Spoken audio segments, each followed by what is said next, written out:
Hello and welcome to the Johnny Lawrence podcast.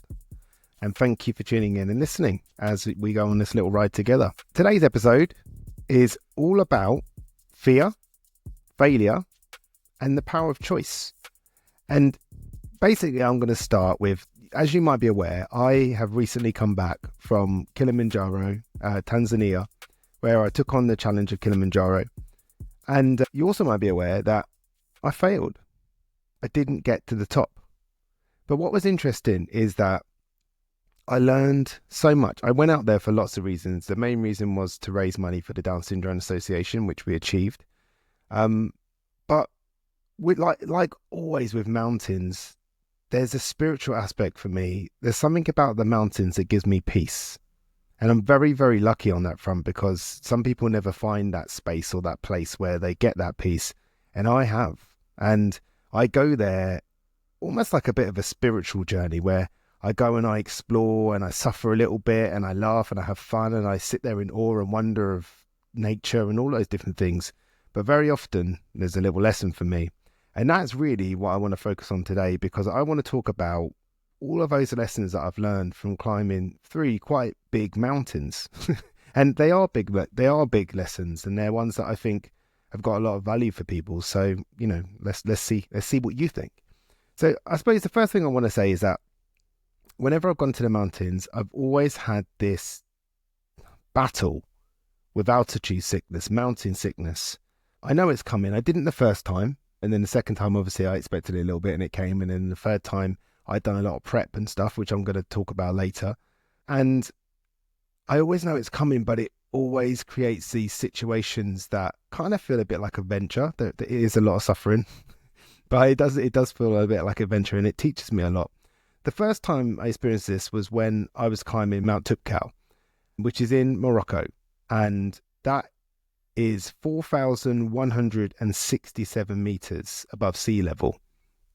And we went on this journey. We went out to Morocco. It's the first time I'd been to Morocco. It's the first time I'd done anything on this sort of scale abroad, out of the country. I've always climbed mountains in the UK, Ben Nevis, Snowdon, and the other one escapes me right now.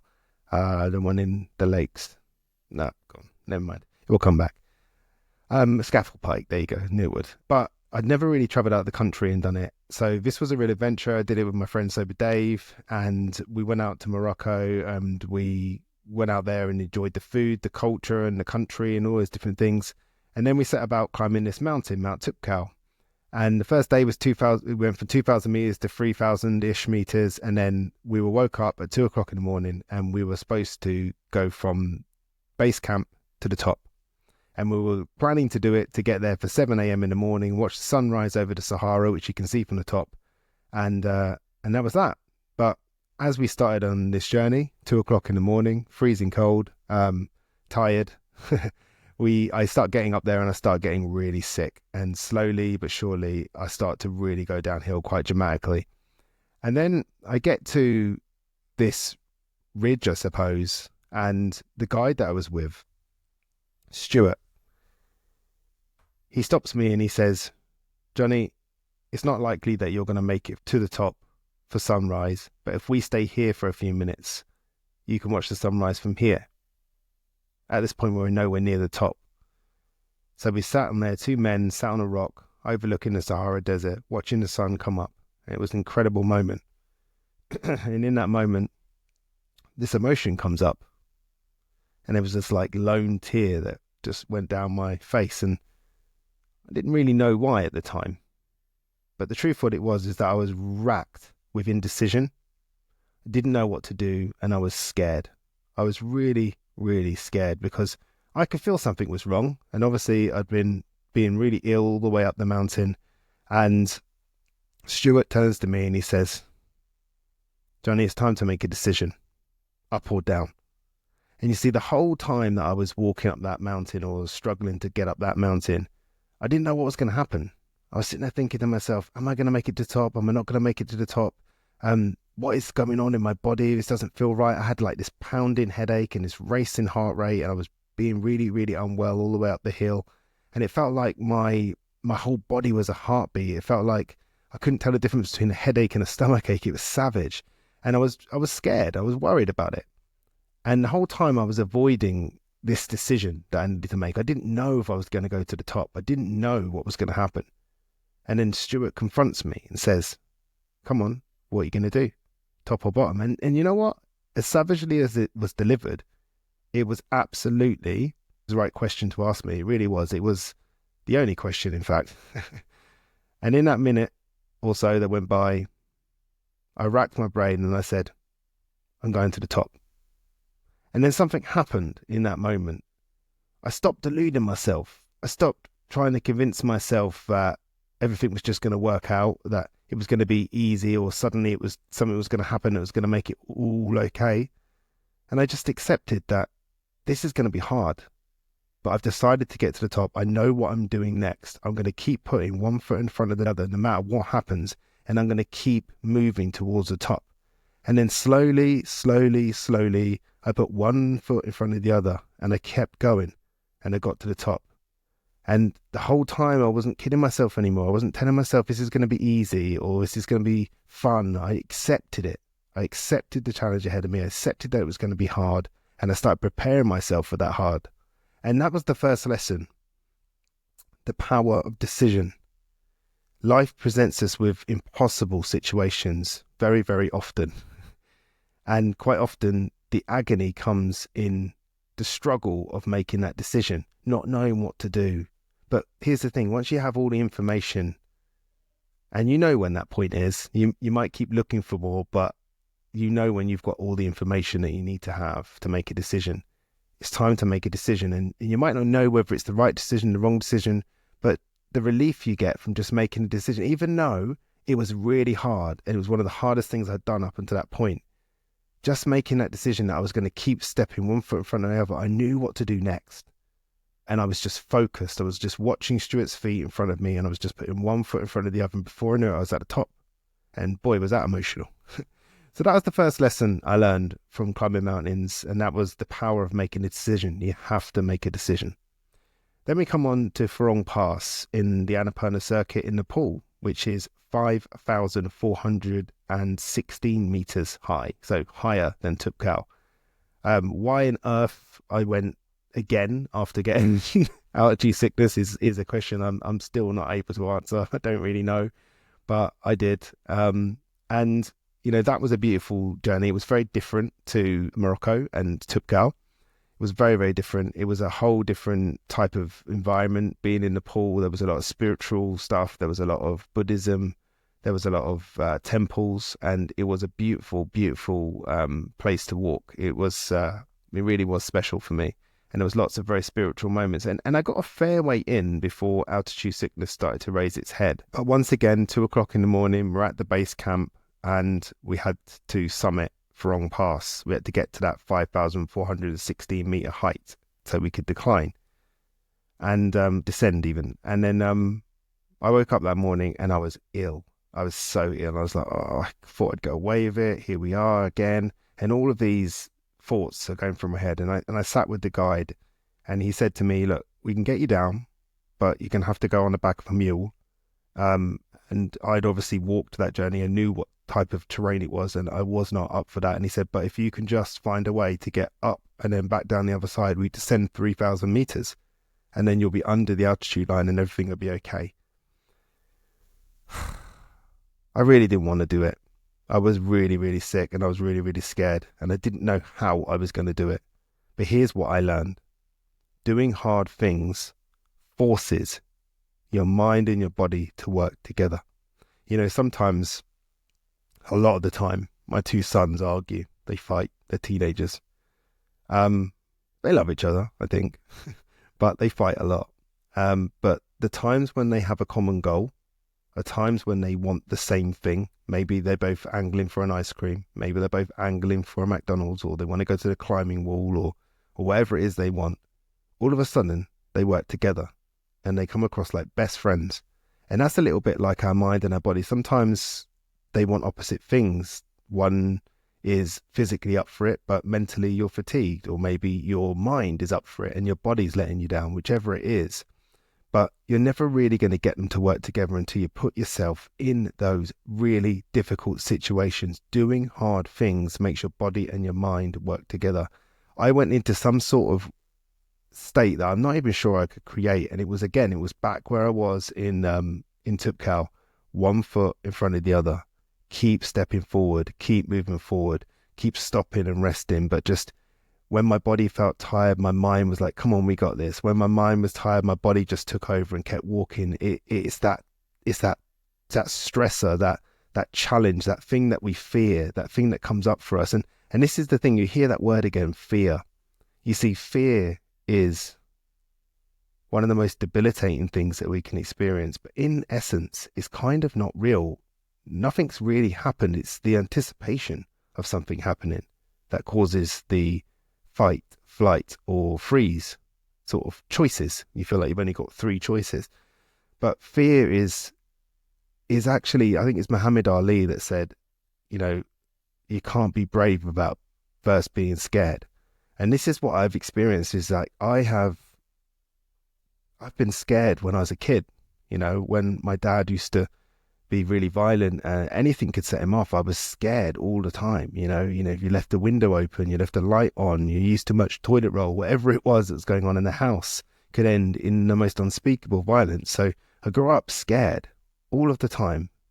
And I allowed that to allow me to believe that I was a weak and fearful person, only to find out later that actually I still stuck up for my family. I still did the things that I wanted to do, even though I was scared. So to me, that was a very familiar feeling. And I thought, I'm going to face this fear and I'm going to keep moving forward.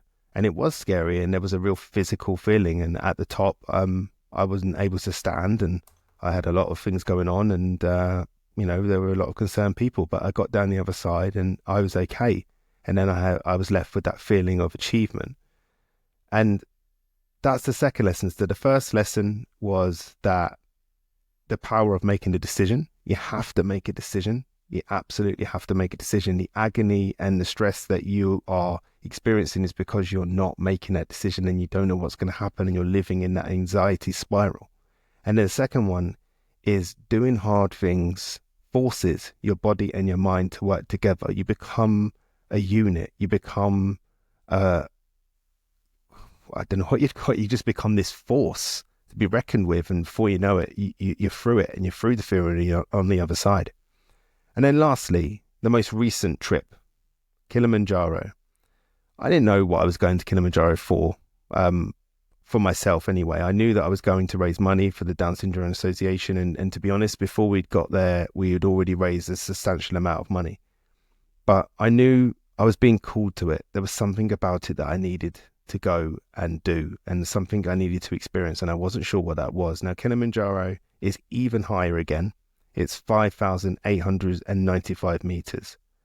And the whole time before that, I signed up to it roughly a year before, and there was this incredible anxiety that was building month after month. And I don't think I realized how much anxiety was building up for me until I got back and it was gone. And I was just like, wow, I was scared about it all. I was scared about, I didn't know anyone on this trip at all. So I was scared about meeting new people. I was scared about going to a country I'd never been to before.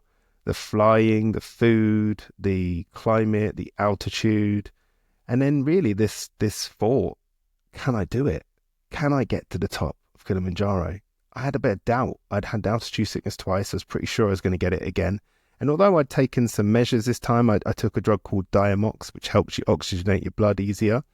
I also did some altitude training with the altitude center in London. I had a machine, and every morning I would sit for 60 minutes and just tick over, and had this mask on my face, and it takes the air out of the atmosphere, out of the room, and it turns it into the oxygen level that it will be at a certain height, and then you just increase that height every day. So I was doing all of that, and I did all I could. And I got out there, and I had the most incredible adventure. I met people that I'd never met before. Obviously, it was great meeting people like H and Freddie Powell from the Netflix show and hanging out with them. But H, Harrison Armstrong, his whole family are some of the kindest people I've ever met.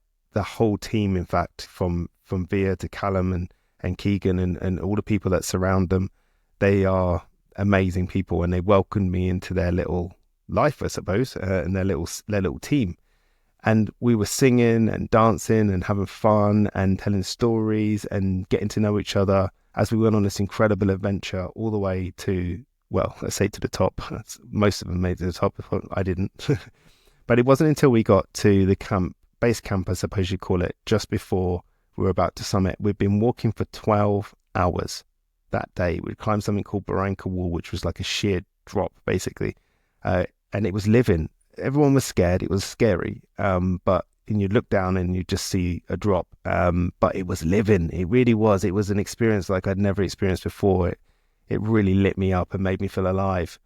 But we'd been walking for 12 hours and we got to the camp, and the situation was that we'd woke up 4 o'clock that day. We'd walk through the day. We'd get to camp. We'd have some dinner, and then we'd try and get a couple of hours sleep. And then we'd get up at 11 o'clock in the evening and walk through the night to summit again at 7 o'clock in the morning.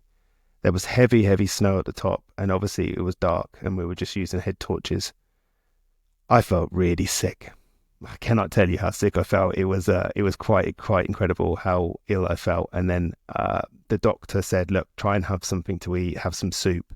And I said, I don't know, I feel really sick. And she said, look, even if you are sick, at least you got something to be ill with. And I was like, yeah, fair enough. So I downed the soup, and then I went to lie down, and it wasn't long before I was projectile vomiting out of the tent. It wasn't good at all. My heart was beating like I'd never experienced before. My head was banging sort of in time with it. And I was really, really bad. I sort of looked at the doctor, and when a doctor looks at you and you're just like, I don't believe you. I said, so she gave me this drug, this anti-sickness drug and this other drug. And she said, now you've been sick, maybe you can get some sleep and then we'll see how you feel in the morning. And I just didn't believe it. I said to her, look, do you think I can do this? And she was just like, yeah. I was like, okay, cool. Anyway, next day, the guide, the leader, Vic, turns up, and he's clearly got this whole speech prepared. And I just look at him and I say, Vic, I have to try. And he said, okay. So I start walking up this mountain at 11 o'clock at night, really feeling horrible.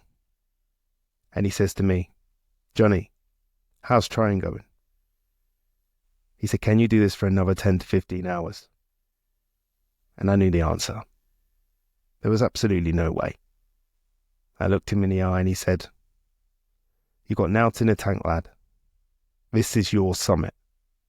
I'm proud of you. And I realized in that moment that I was scared, but I wasn't scared of the obvious, which was what was going to happen. I got to keep climbing up this mountain. I think deep in my heart, I knew I wasn't going to be able to do this. And that was the bit I was scared of. Failure. I was scared of failing. I was terrified of failing. And actually, that has been something that I thought I'd got my head around, and I suppose I'd intellectualized it in my mind, and I felt like I understood it, but I really hadn't accepted it. And that is that fear, you have to expose yourself to it. You have to do the things that scare you. It's a bit like when you get a vaccine, you get a little bit of what you're being vaccinated against so you can get around it and get over it and have the immunity for it.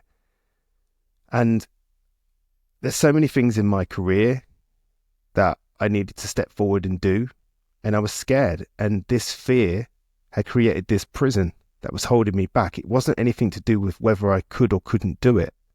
It was everything to do with if I didn't try, then I couldn't fail, and then I wouldn't have to experience that failure. And here was the moment where I had to choose failure. And there's lots of people that say very kindly to me, oh, Johnny, it's not failure. No, do you know what it is? I went to Tanzania to get to the top of that mountain, and I didn't get there. I failed. But that's okay, because the world didn't end. Everything was okay. I remember my wife's words. She said, Johnny, don't kill yourself trying to get to the top of a hill. And she was right. I had to choose failure. And I came back to the tent and I sat with myself and I said, what's going on here, Johnny? Are you going to cry? What's going to happen? Give yourself this moment to have these emotions. And I just started laughing because I knew I'd made the right decision. Do I wish I got to the top? Absolutely. But I'm telling you now, even if I'd carried on walking, I would have got another hour, and then I'd have just had to walk back for 2 hours instead of 1. I had allergy sickness. and I wasn't going to make it. So I had to choose failure. And that was a real gift for me. I was forced to choose it. I had no choice. I had to choose failure. And then I went back to the tent and I had to watch people come down having summited, hearing all the stories. And it was difficult, but the world didn't come to an end. And I lived to fight another day. And actually I sit here now and I'm okay with it. Honestly, I am. So they're the 3 lessons I learned at the top of that mountain. The first one was the power of decision. You have to make a decision in life. Not making a decision is still making a decision. You're just leaving it up to chance, which is not always going to work out the way you hope. The next one was doing hard things, facing your challenges head on, facing your fears head on, forces your body and your mind to work together. It has to. It has no choice. It has to step up and come together and become a team. And then the last one was you have to expose yourself to your fears. Otherwise, your fears will become your limitations. And then you'll never, ever step out of your comfort zone. You'll never move forward and you'll become imprisoned by your fears, which are not a real thing. The fear is the anticipation of what might happen, not what is happening. So they are the 3 lessons I learned for this podcast, which is fear, failure, and the power of choice. I hope that you've enjoyed it. And I just want to say thank you for coming along on this journey. Next week's episode, I'm talking to all of the members, bar 3, of Team 21, the team I climbed with. Unfortunately, Freddie wasn't able to make it to that conversation, and nor was Jacob or Callum. But the rest of the team are there. It's a lot of fun. There's a lot of storytelling, a lot of laughter, a lot of reminiscing, and it was lovely to record. So I look forward to you guys hearing that. So that's next week's episode. Thank you for listening. As I said, I've recently gone through a rebranding, and I've got a new website, which is johnnylawrence.co.uk. And I invite you to go along and have a look. There's some new services on there. There's me now. I'm really stepping into that public speaking. My goal in life here is to help as many people as I can with their self-development. And the only way I can think of to do that is to get out there and speak in front of lots of people all at once, to put out things like this podcast, my social media, and then, of course, this anonymous book that I keep talking about, which I'm sure I'll be talking about on these solo episodes in the future. Also, the Slavery of Addiction documentary will stay on YouTube. Again, wow, the reviews, the feedback I'm getting from that, and the different perspective it offers on addiction have been pretty mind-blowing. It's been a bit of a whirlwind on that front. But yeah, go and check it out. I'll put the link in the bio. And thanks for listening. And I will see you next week.